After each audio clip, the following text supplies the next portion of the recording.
Hey y'all, welcome to the last episode of my Rostock Max V2 build. Okay, I lie, it's not going to be my last, there will be at least one more. That'll be just a follow-up. In this video, I'm going to print the peak fan. This is an additional fan duct that connects right onto the effector platform right here, or over here, you got your choice. I'm going to put mine right on front. And it's used to cool the PLA when you're printing in PLA or other materials. Second print, layer fan shroud. The neat thing is it uses this fan right here. Now this ain't your normal fan, this is a squirrel cage fan. Instead of the air just blowing from one side through to the other, it's actually whipped around the outside and shoved out the edge. You know what I really want? I want to buy 5 more of these and then build a small fleet of miniature hovercraft. I really do. I love this. Like, I want it. I want more. Okay, so I've already got my bed done. I've got matter control up here and ready to go. This is what we're printing. This is what I'm printing. I don't really like the way these controls work in this matter control. I can never figure out which way is up. Okay, anyways, this is the bottom, this is the top. I have made at least one change. I changed the number of skirt loops to 4 from 2. Okay, we're going to kick this print off. Slicing it, off it goes. It's estimating 1 hour and 8 minutes, so I'm going to give it 1 hour and a half. So my bed temperature target is 80. The nozzle temperature is 228.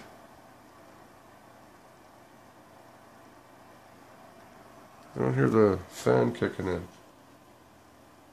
There it goes.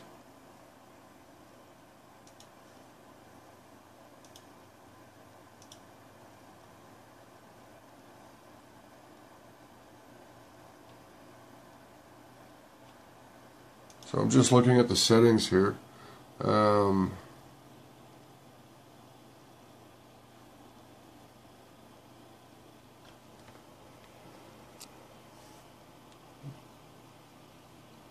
Seems like the fan should be off, according to those settings.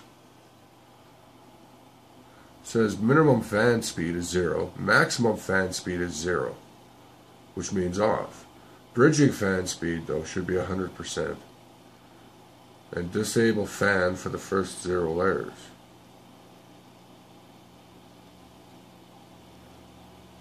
Okay, that must be for the fan that I'm actually about to make. I guess the extruder fan just stays on all the time. That's right, because it's virtually connected to the hot end. So yeah, never mind. I'm going to shut up now. Okay, we're going to let that go, and I'll be back once it begins. Okay, we should be seeing some action any minute now. It's been taking 6 minutes 45 seconds so far to heat up from room temperature.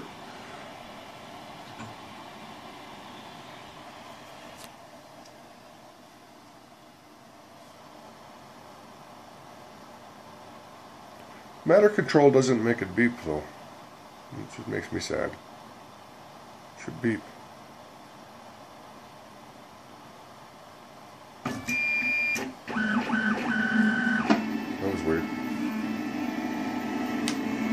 So I made it print out 4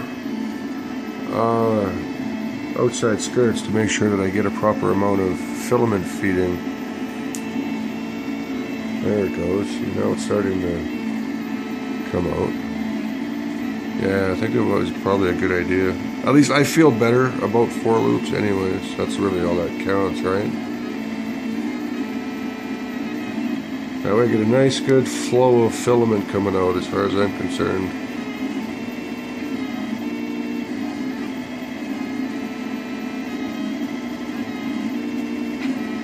So this is technically my 3rd print. You gotta count the first one, which is this right here. That's what happens when you print PLA at ABS settings. Bad things.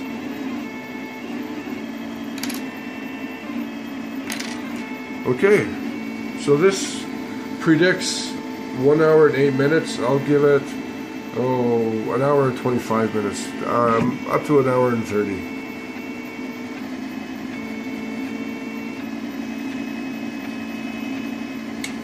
Okay, now it's doing it.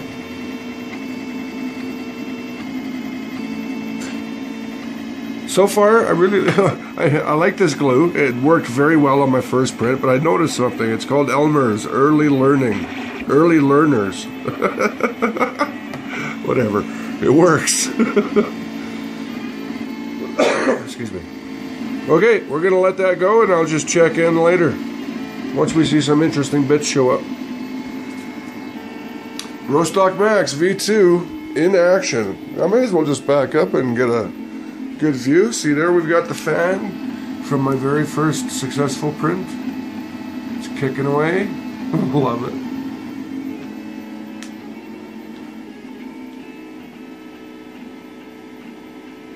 Oh, and of course, down here is the fan.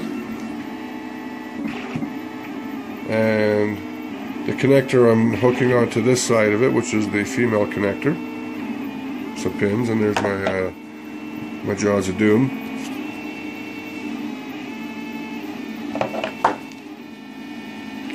Just want to put somebody's nipple in there and go. Or not. So we just hit an interesting layer. It just started to do the bridging on the one side.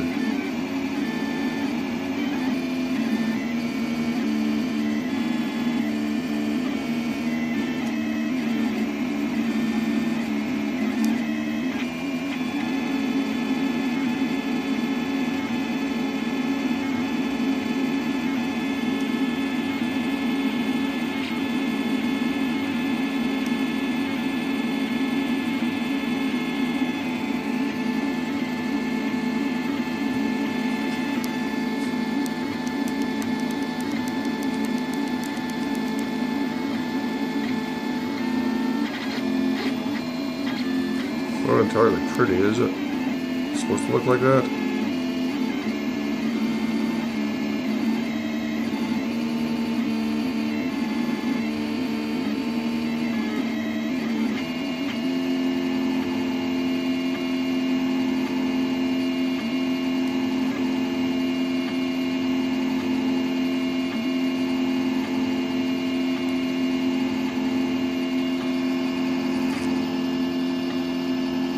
Sorry, I'm trying to be steady and focused.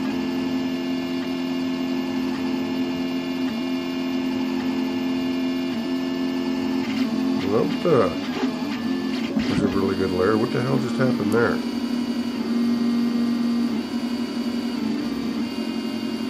How did I get dragged a string?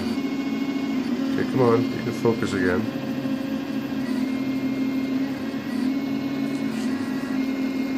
There we go, thank you.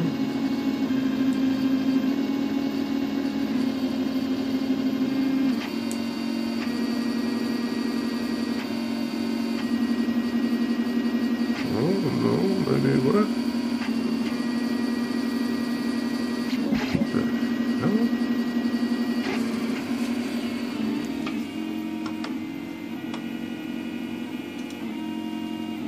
No? Let's see, where are we here? Oh, it must be right there. A little bit of an X pattern. Okay. Yep. So that's layer 39. Sorry, focus.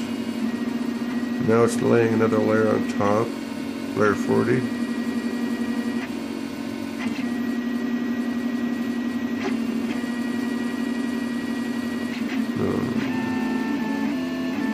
Cool. Go Betsy. Go Betsy. You can do it. Yeah, atta girl.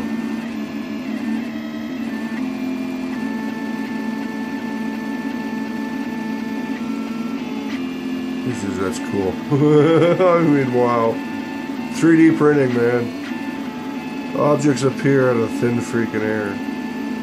It's in your brain, and then it's in your hand. I mean, this is... Those don't look entirely pretty.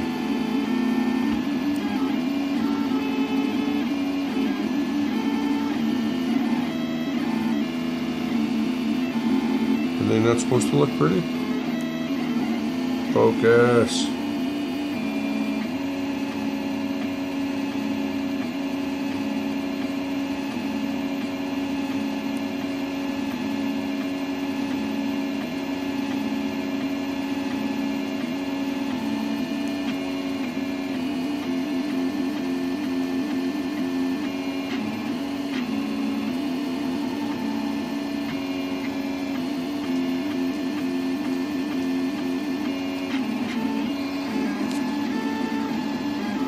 Okay, we're gonna let it go for a while, a little more. What are we at here for time? I don't know. We'll find out later. So we just passed the estimated completion time of 1 minute, 1 hour, 8 minutes. Oh, and there is a percentage. Oh, I didn't realize that was a bar. Oh, so it's at 97 point something that I can't see from here. Percent complete. I never saw the bar before. Oh, okay. Well, now I'm happier about that. Huh. Awesome. We're looking good, I guess. So the bottom layers, you can see, aren't near as good as the upper layers. Maybe you can't see. And I was getting a lot of crackling sound. Kind of like there would have been a lot of moisture in the filament exploding it. But I haven't had any crackling sounds on this upper half, and it looks really good. So that's interesting. And I think we're, where are we at now? 98.8%, 98.9%, 99%. We're almost done, my second successful print. I'm calling it successful. 99.3, 99.4. Last 2 more layers, I guess. 99.5, 99.6. So this took 1 hour, 10 minutes, and it's done. Beep, beep, beep. It don't sing to me. So I'll tell you one thing. I ran all of those PID loop tests, right? What, half a dozen of them at least. This time I saw my temperature. I was watching it. I don't have a graph, so I just had to keep an eye on it. And it was bouncing between 226.2 up to 228.9. Whereas my previous print, it was hanging out in the low 230s, like 230 to 236, 233 to 236 mostly. This time it stayed right at that lower temp. And I've also noticed the print quality seemed to be a little bit lower on the bottom half of this. So I'm wondering if I should go with a higher temp to start. But anyways, I'm happy. That's a successful print right there. I can hear my fan still going. So the temperature's at 190. Yeah, it's coming down. I'm just going to let this cool for a bit, and then we're going to install it. I've already prepped my fan here with its end.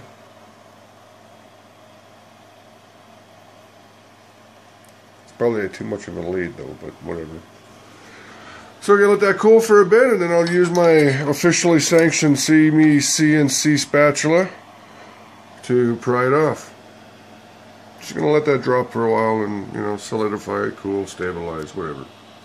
But awesomeness.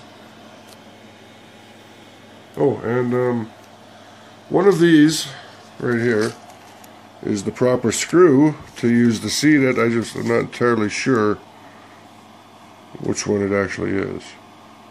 I suspect it's this one. Yeah. We'll find out. So that peak fan seems to do a really good job of dissipating heat up there. The hot end is already down to 52 and the bed is still at 62. I hope you can hear it. Listen. 51 degrees. 50.5. 49.9. And it just turned itself off. So that's good. I'm going to let it go a little bit colder though. I'm in no rush. And then we'll pull it off. So that was brilliant. The ring, as soon as I got the spatula under it, just popped right off. This, as soon as I tried to get the spatula under it, just popped right off. So brilliant. Let's have a look at it.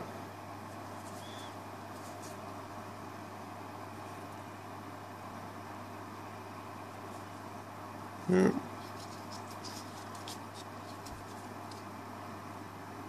I think we're really good.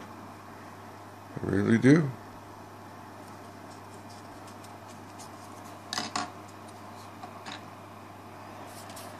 So now, I've got to mount the fan into it.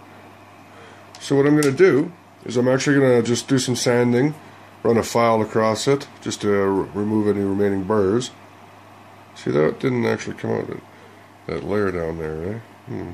That's interesting. I have to keep that in mind.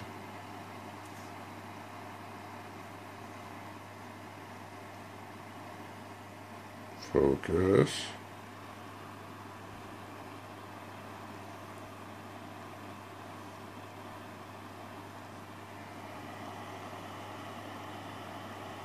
Better?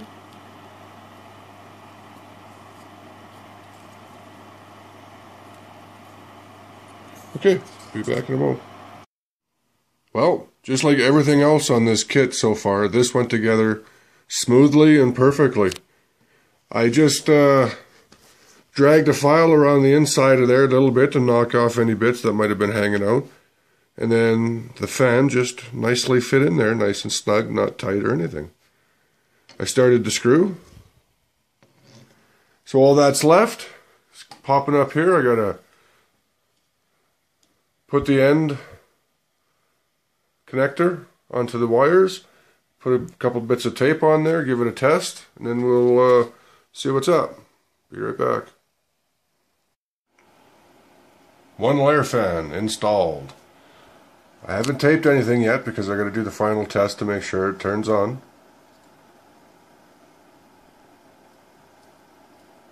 And apparently, I forgot to... I was going to put them on backwards and I totally forgot.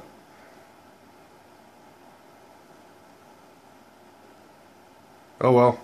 So there it is. Okay, so for the big test, if we look at the documentation, it says go to the control setting and find the fan speed control. Set it to 100%. So we'll pull up matter control and we'll have a look. Nope. But if we look at the bottom, we can see there's something, looks like a slider. So let's play with that and see what happens. Okay, first time.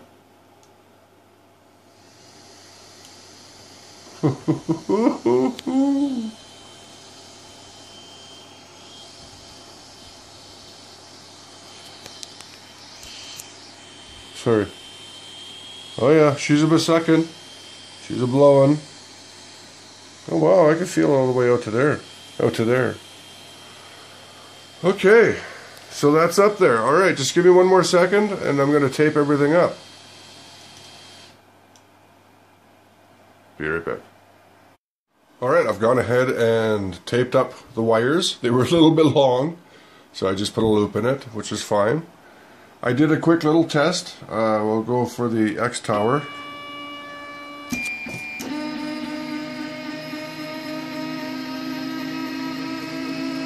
So this is the X tower adjustment. And we can see that the fan is perfectly placed. It's just a little bit higher. It's good. Let's just go home all. Okay. So the fan, the layer fan is installed and working. The peak fan is installed and working. So have a look at the manual and see what's next. So yeah, we tested it. The fan should start running to set. Okay, so what's next? With your Rostock is totally complete, and you may now 3D print all the things. Yes, that's it. My build is complete. The last steps have been completed. Test prints have been successful. And I like the color. I like the purple. I think it's pretty cool. I am so happy with my Rostock Max V2. I am going to be printing all the things like you can't even imagine yet. So I'm going to be doing some calibrations in my next videos. The Make Magazine calibrations, excuse me, a little bit stuffed up again. The Make Magazine calibration models, I'm going to run through all of those with ABS, and then I'm going to switch over to PLA. I also have a couple other things I'm just going to throw off and print and just see what they are. As to say, by the end of the weekend, we'll be posting the last video in this series, which will just be my wrap-up for this and everything else. The Make Magazine models will be a separate video, in a separate video series and everything else. As for my Rostock Max version 2 build, it is complete. It has been a fantastic build. I have so enjoyed building this. I haven't built anything really fun and interesting in a long time, and this is definitely fun and interesting. There. No, that's probably too much light, isn't it? Yeah. There.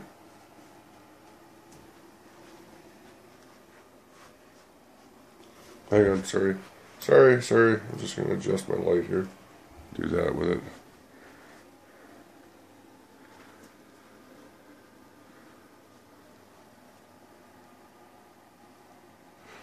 So if you've been thinking about buying one of these, well, yes, I do recommend it.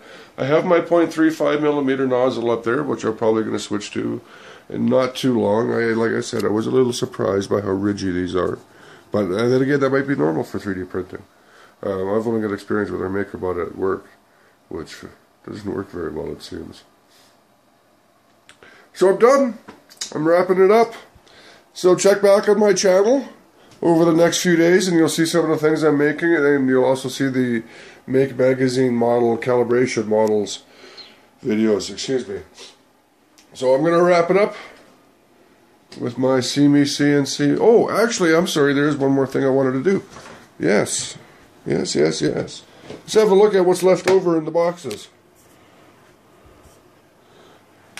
So this is everything that's been left over out of the kit that are extras or whatever. So we got the Rostock Max sticker. We have an LED and a resistor and some PEFT tubing or whatever it's called. That's from the Onyx hotbed leftovers. This is cool. There is an extra clip for the arms, right? Remember these? Because, you know, if you're doing some work on there and whatnot, you could conceivably snap one of these little bits off with a little too much pressure, and they give you an extra one, as well as an extra bearing spacer if you lose one or something bad happens, and an extra weird looking spacer, because that's cool. That wouldn't be hard to print out yourself or whatnot, but that's awesome. What else do we got? This is from the Rambo board. There is a lot of extra little connectors in there. That's cool. Lots of little connectors left over. There's even some locking 2-pin connectors. Cool. We have, of course, the SD card for the Rambo. That came with the LCD controller. And then, well, so an extra slot nut with 2 extra screws. Some more zip ties and assorted motherboard screws. A couple of Allen keys. Huh. That's a lot of washers. Why do I have... See, now, you gotta wonder, is that extras or did I forget to use these somewhere? Like 1 or 2 extra screws? Got a whole bunch of washers here too to go with those spacers. But really no screws. A couple of long screws. So they do give you another blind nut. See, that's cool. They do give you a couple of extras in most of the packs, which is fantastic. Everything about this kit has been awesome. But you can read more or hear more talk about that in my last video, which will be episode 12, I do believe. And that'll be my wrap up for the Rostock Max. And there's the box that it came in. And there's the melamine sheets. And yeah. Print the world, baby. print the world. See you soon.